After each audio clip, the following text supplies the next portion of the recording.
আজি হোজাইত মই নিজে দেখাই দিছোঁ যে এই ব্যক্তিজন সাইবুৰ আলী ৰহমান তেওঁ বাংলাদেশী নেশ্যনেল হয়, তেওঁ বাংলাদেশৰ ভোটাৰ লিষ্টত তেওঁৰ নাম আছে।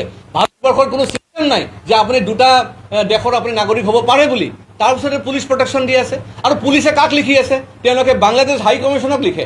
বাংলাদেশ হাই কমিশ্যন কোনোবা ক'ব নেকি যে এইবিলাক মানুহ বাংলাদেশী নহয় বুলি?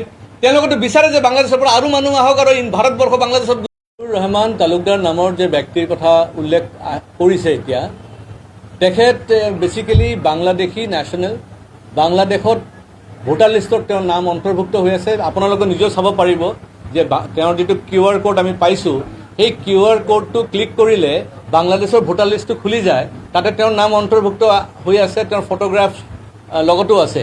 আৰু একেটাই মানুহৰ নাম ভোটাৰ লিষ্টত আমাৰ অসমতো আছে, ভাৰতবৰ্ষতো আছে। এইটো কেছ লৈ পেলাই মই বিগত 2 বছৰ ধৰি ফাইট কৰি আছোঁ আৰু 2 বছৰ ফাইট কৰি এনেকুৱা লাগি আছে যে এতিয়া প্ৰশাসনেও তেওঁলোকে সহায় কৰি আছে। আৰু প্ৰশাসনে এইকাৰণে কৰি আছিলে যে আগতে আপোনালোকে জানে যে বৰ্ডাৰ DSP আছিলে, বৰ্ডাৰ ইনস্পেক্টৰ আছিলে, তেওঁলোকে মুছলিম মানুহ আছিলে আৰু মুছলিম মানুহক সহায় কৰি থাকে, এইটোতো খাটাং।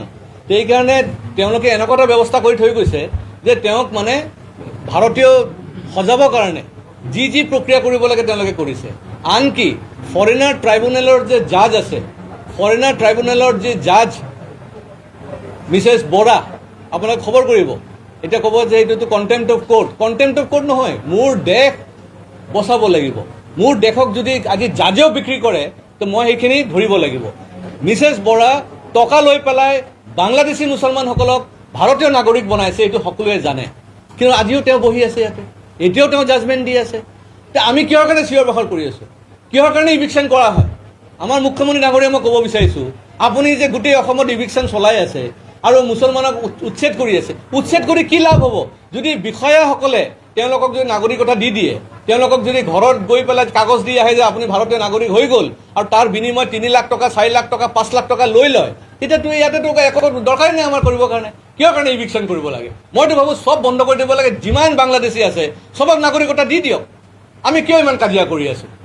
কথাটো হ'ল, যদি সঁচাকৈ ইভিকশ্যন হৈ আছে, তেওঁলোকৰ নাম ভোটাৰ লিষ্টৰ পৰা কৰ্তন কৰিব লাগিব।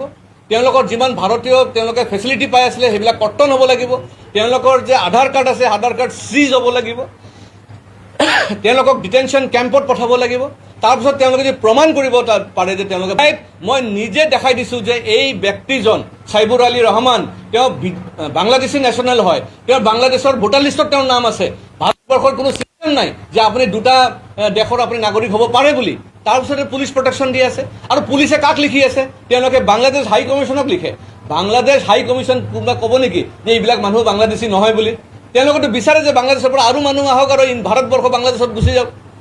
আমাৰ নিয়ম হৈছে যে আমাৰ পুলিচ ডিপাৰ্টমেণ্টে লিখিব, আমাৰ হোম মিনিষ্ট্ৰী লিখিব, ফৰেন মিনিষ্ট্ৰী আমাৰ হাই কমিশ্যন বাংলাদেশক লিখিব।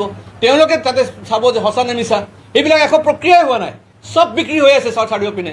তেনেকৈ কৰি আমি অসম বচাব পাৰিম নেকি? এনেকৈতো অসম বচাব নোৱাৰিব। বাংলাদেশী মিয়াক যদি ভাৰতীয় বনাই আছে, তো আমাৰ নিজৰ অসমীয়া মানুহে বনাই আছে। অসমীয়া যিসকল বিষয়া আছে তেওঁলোকে টকা পইচা লৈ তেওঁলোকে বনাই আছে।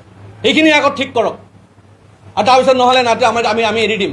আমি কৈ দিম যে লৈ যাওক, আমাৰ মাটি লৈ যাওক, বাংলাদেশীক দি দিয়ক তেতিয়াহ'লে।